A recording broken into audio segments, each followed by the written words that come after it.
Om Swastiastu. Perkenalkan, nama saya Niptudinia Sari dengan NIM P0713488011. Di sini saya akan melakukan presentasi mengenai hasil penelitian karya tulis ilmiah yang telah saya buat. Adapun judul dari karya tulis ilmiah ini yaitu Gambaran kadar kolesterol total pada peminum kopi di Desa Singapadu Kaler. Dan adapun latar belakang penelitian saya ini yaitu di mana kopi merupakan salah satu minuman yang sangat populer di masyarakat. Kopi banyak mengandung senyawa-senyawa kimia. Salah satu senyawa kimia yang dapat meningkatkan kadar kolesterol dalam darah yaitu kapestol, di mana kapestol yang berlebihan dalam darah dapat menghambat proses beta oksidasi sehingga kadar kolesterol dalam darah menjadi meningkat. Kolesterol yang berlebihan dalam darah dapat menyebabkan pembentukan plak dinding arteri sehingga dapat menyumbat aliran darah ke jantung. Selain itu, didapatkan dua penelitian yang membuktikan bahwa kopi dapat meningkatkan kadar kolesterol dalam darah. Dan menurut riset data 2013, tingkat konsumsi kopi di Provinsi Bali sebesar 49,0% dan di Kabupaten Gianyar sebesar 48,4%. Penelitian saya ini dilakukan di Desa Singapadu Kaler, di mana desa ini terletak di Kabupaten Gianyar. Sebagian besar masyarakat di Desa Singapadu Kaler memiliki kebiasaan mengonsumsi kopi, di mana banyak masyarakat di sini belum tahu bahwa kopi dapat meningkatkan kadar kolesterol dalam darah. Sehingga adapun rumusan masalah dari penelitian saya ini yaitu bagaimana gambaran kadar kolesterol total pada peminum kopi di Desa Singapadu Kaler. Dan adapun tujuan penelitian ini yaitu tujuan umum untuk mengetahui gambaran kadar kolesterol total pada peminum kopi.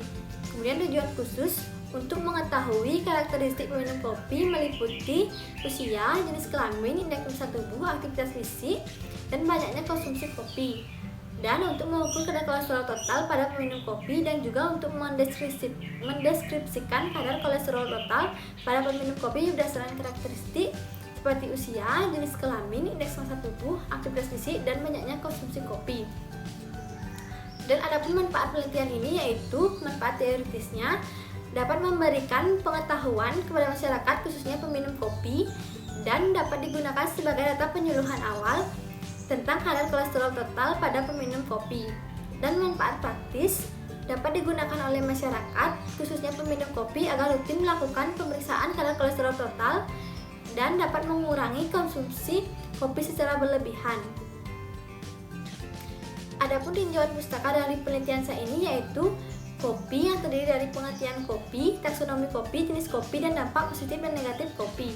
Dan kolesterol, pengertian kolesterol, jenis-jenis kolesterol, metabolisme kolesterol, gangguan kesehatan akibat peningkatan kadar kolesterol, dan metode pemeriksaan kadar kolesterol yaitu metode Lieberman-Burkhard, metode POCT, dan metode CHOD-PAP. Adapun kerangka konsep dari penelitian saya ini yaitu adapun faktor risiko yang dapat mempengaruhi kadar kolesterol dalam darah yaitu usia, jenis kelamin, indeks massa tubuh, aktivitas fisik, dan konsumsi kopi. Di mana dalam kopi terdapat senyawa kimia yaitu kapestol, kafein, dan chloronic acid. Di mana salah satu senyawa yang dapat menyebabkan kadar kolesterol dalam darah menjadi meningkat yaitu kapestol. Di mana kapestol dapat meningkatkan asam lemak bebas dan LDL dan dapat menyebabkan kadar kolesterol dalam darah menjadi meningkat sehingga dapat menyebabkan hiperlipidemia. Selain faktor tersebut, ada faktor lain yang dapat menyebabkan kadar kolesterol dalam darah menjadi meningkat yaitu keturunan, merokok, mengonsumsi makanan berlemak, dan mengonsumsi alkohol. Adapun variabel penelitian ini yaitu kadar kolesterol total pada peminum kopi. Dan adapun definisi operasional yaitu ada variabel kadar kolesterol total dengan kategori normal kurang dari 200 mg per desiliter dan tinggi lebih dari 200 mg per desiliter, dan usia dengan kategori dewasa sampai lansia, dan variabel jenis kelamin dan variabel indeks massa tubuh dengan kategori normal, gemuk, obesitas, dan ada variabel aktivitas fisik dengan kategori ringan, sedang, dan berat, dan variabel banyaknya konsumsi kopi dengan rata-rata mengonsumsi kopi per hari yaitu 1 cangkir per hari, 1-2 cangkir per hari, 2-3 cangkir per hari dan lebih dari 3 cangkir per hari. Dan ada variabel yang terakhir yaitu peminum kopi di Desa Singapadu Kaler. Adapun jenis penelitian ini yaitu penelitian deskriptif. Dengan alur penelitian, sampel yang digunakan sebanyak 32 orang dan karakteristik yang diteliti yaitu usia, jenis kelamin, indeks massa tubuh, aktivitas fisik, dan banyaknya konsumsi kopi. Data karakteristik tersebut diperoleh dari hasil wawancara. Kemudian diambil sampel darah kapiler, kemudian diperiksa menggunakan alat POCT merek EasyTouch dan catat hasil yang diperoleh dan dimasukkan ke dalam tabel dan dilakukan analisis data. Adapun tempat penelitian ini yaitu dilakukan di Desa Singapadu Kaler dari bulan Februari sampai bulan April dengan populasi sebanyak 120 orang. Adapun kriteria sampel dari penelitian ini yaitu ada kriteria inklusi yaitu laki-laki dan perempuan dengan rentang usia dewasa sampai lansia yang rutin mengonsumsi kopi setiap harinya. Yang kedua, ada jenis kopi yang dikonsumsi adalah kopi tubruk dengan dilakukan pengolahan kopi diseduh menggunakan air hangat tanpa melakukan penyaringan. Dan yang ketiga, bersedia menjadi responden. Dengan kriteria eksklusinya itu tidak mengonsumsi kopi setiap harinya. Jenis kopi yang dikonsumsi adalah kopi instan yang dijual di pasaran, responden yang sedang sakit, dan responden yang memiliki gejala COVID-19. Dan adapun jumlah besar sampel pada penelitian ini yaitu 32 orang responden dengan teknik sampling purposive sampling. Adapun jenis teknik dan instrumen pengumpulan data pada penelitian ini yaitu jenis data yang dikumpulkan adalah data primer dan sekunder. Teknik pengumpulan data menggunakan wawancara dan pemeriksaan dengan alat POCT merek EasyTouch, dan instrumen pengumpulan data berupa lembar persetujuan, lembar wawancara, alat tulis dan dokumentasi, dan alat pemeriksaan kadar kolesterol total yaitu alat POCT merek EasyTouch. Adapun alat bahan dan prosedur kerja dari penelitian ini yaitu alat POCT, autoklik, lancet, stick kolesterol, kapas kering, alkohol swab, pengukur tinggi badan, pengukur berat badan, alat pelindung diri, pengukur suhu tubuh. Adapun prosedur kerja penelitian ini yaitu yang pertama identifikasi pasien, pengukuran suhu tubuh, pengukuran tinggi badan, pengukuran berat badan, pengambilan darah kapiler, dan pemeriksaan kolesterol. Adapun pengolahan dan analisis data yaitu pengolahan data diolah dalam bentuk tabel dan narasi. Kemudian lakukan analisis data dibahas dengan membandingkan hasil penelitian yang diperoleh dengan teori-teori yang terkait dengan penelitian ini. Adapun etika penelitian yaitu prosedur pengajuan etik penelitian dan kode etik penelitian. Adapun hasil penelitian yang diperoleh yaitu gambaran umum Desa Singapadu Kaler. Lokasi ini terletak di Desa Singapadu Kaler, desa yang berada di Kecamatan Sukoharjo, Kabupaten Gianyar, yang terdiri dari 5 banjar yaitu Silekarang, Kediri, Samu, Belang, dan Belang Kaler. Dengan jumlah penduduk 5.537 jiwa, dengan jumlah kartu keluarga 1.187 dan yang terdiri dari 2.770 laki-laki dan 2.767 perempuan. Masyarakat di Desa Singapadu Kaler bermata pencaharian berbeda-beda mulai dari PNS, petani, buruh, pedagang, dan pengrajin. Salah satu mata pencaharian yang sangat populer di sini yaitu sebagai pengrajin patung. Adapun hasil penelitian yang diperoleh berdasarkan karakteristik peminum kopi di Desa Singapadu Kaler paling banyak dengan rentang usia 36 sampai 45 tahun berjumlah 14 orang, dengan jenis kelamin perempuan sebanyak 19 orang, dengan indeks massa tubuh normal sebanyak 22 orang, dengan aktivitas fisik sedang sebanyak 15 orang, dan konsumsi kopi 1-2 cangkir per hari dengan jumlah 11 orang. Dan adapun hasil penelitian ini diperoleh lebih banyak nilai kadar kolesterol total normal daripada tinggi, yaitu normal sebanyak 18 orang dengan persentase 56,3% dan tinggi sebanyak 14 orang sebanyak 43,7%. Dan adapun hasil penelitian berdasarkan pengukuran kadar kolesterol berdasarkan karakteristik diperoleh usia dengan rentang usia 36 sampai 45 tahun, dengan jenis kelamin perempuan, dengan indeks massa tubuh normal, dan aktivitas fisik sedang, dengan konsumsi kopi lebih dari 3 cangkir per hari. Adapun pembahasan dari penelitian ini, yang pertama berdasarkan kadar kolesterol total pada peminum kopi di Desa Singapadu Kaler. Berdasarkan hasil penelitian dari 32 orang responden didapatkan hasil kadar kolesterol total normal lebih banyak daripada kadar kolesterol tinggi. Hasil normal pada kadar kolesterol total dapat dipengaruhi oleh beberapa faktor, yaitu salah satunya yaitu pola konsumsi kopi responden yang tidak dapat dipantau oleh peneliti. Hal ini menjadi kekurangan pada penelitian ini. Selain itu, ada pun pembahasan dari masing-masing karakteristik peminum kopi, yaitu yang pertama pada usia diperoleh dari 32 orang responden. Pada kategori kolesterol total tinggi diperoleh dengan rentang usia 36 sampai 45 tahun, di mana menurut teori berdasarkan teori semakin bertambahnya usia, kadar kolesterol dalam darah menjadi meningkat. Peningkatan kadar kolesterol total pada darah banyak terjadi pada usia 36 tahun ke atas. Hal tersebut dikarenakan laju metabolisme dalam tubuh menjadi melambat dan semakin melemahnya organ-organ dalam tubuh, sehingga dapat menyebabkan kemampuan atau aktivitas reseptor kolesterol menjadi melemah dan peningkatan kadar kolesterol menjadi semakin cepat. Selain itu, pada orang dewasa dan lanjut usia biasanya cenderung tidak aktif bergerak seperti remaja ataupun anak-anak.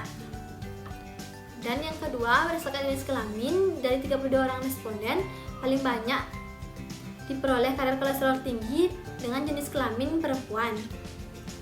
Menurut teori, hal ini terjadi dikarenakan kebanyakan perempuan memiliki aktivitas yang kurang menguras energi seperti laki-laki. Selain itu juga dapat dipengaruhi oleh konsumsi makanan yang banyak mengandung lemak, kelebihan berat badan, kurangnya olahraga, dan gaya hidup yang tidak sehat, dan juga stres, dan dapat dipengaruhi juga mengonsumsi kopi yang berlebihan. Selain itu, menurut teori bahwa perempuan terdapat hormon estrogen yang dapat menyebabkan peningkatan fraksi kolesterol HDL dan penurunannya kolesterol LDL, sehingga kolesterol dalam darah menjadi meningkat. Dan berdasarkan indeks massa tubuh diperoleh dari 32 orang responden yang kadar kolesterol tinggi terbanyak pada indeks massa tubuh normal, di mana menurut teori indeks massa tubuh selalu mencerminkan adanya timbunan lemak dalam tubuh.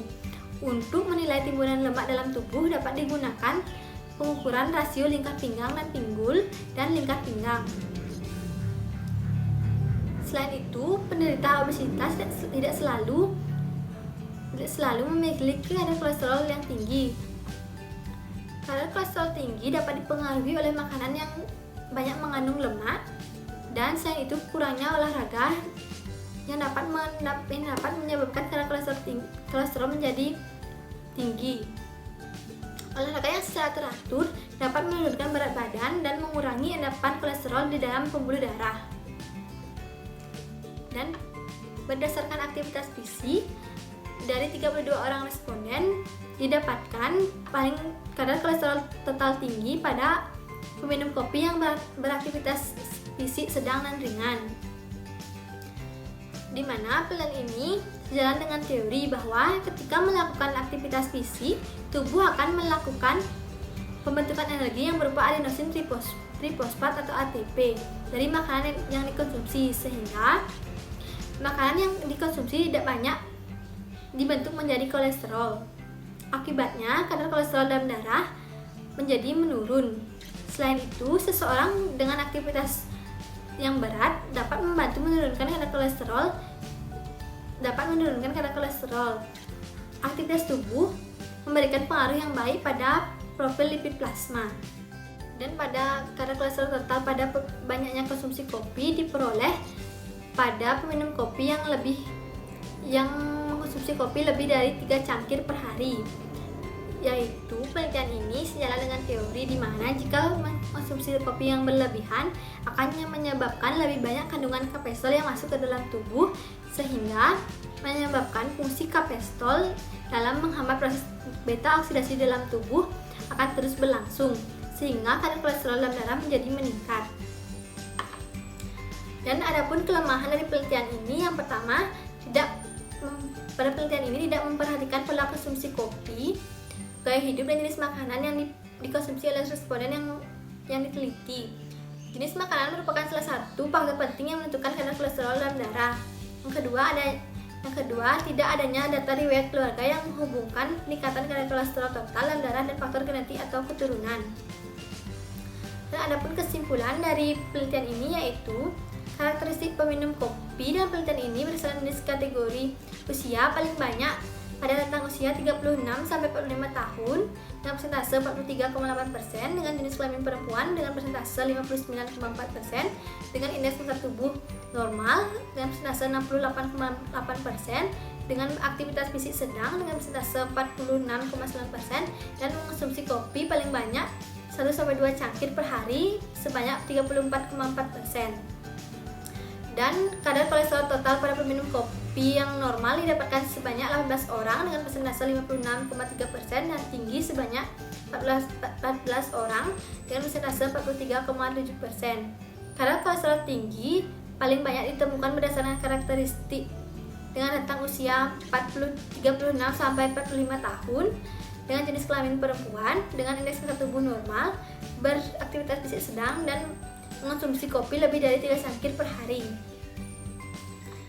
Dan adapun saran dari peneliti ini yaitu yang pertama, bagi masyarakat yang mengonsumsi kopi disarankan agar dapat mengurangi jumlah konsumsi kopi per harinya. Yang kedua, bagi responden yang mengalami peningkatan kadar kolesterol total disarankan untuk yang pertama rutin melakukan pengecekan kadar kolesterol total. Yang kedua, untuk menjaga pola makan dan gaya hidup dengan meningkatkan aktivitas fisik seperti olahraga dan mengurangi konsumsi kopi. Dan adapun lampiran-lampiran pada penelitian ini yaitu strategi penelitian, jadwal penelitian, informan konsen, rencana anggaran biaya penelitian, form pertanyaan wawancara, tabel karakteristik responden penelitian, dan dokumentasi penelitian. Baik, sekian yang dapat saya sampaikan. Mohon maaf jika ada kata yang salah. Saya ucapkan terima kasih dan saya tutup dengan para mesani.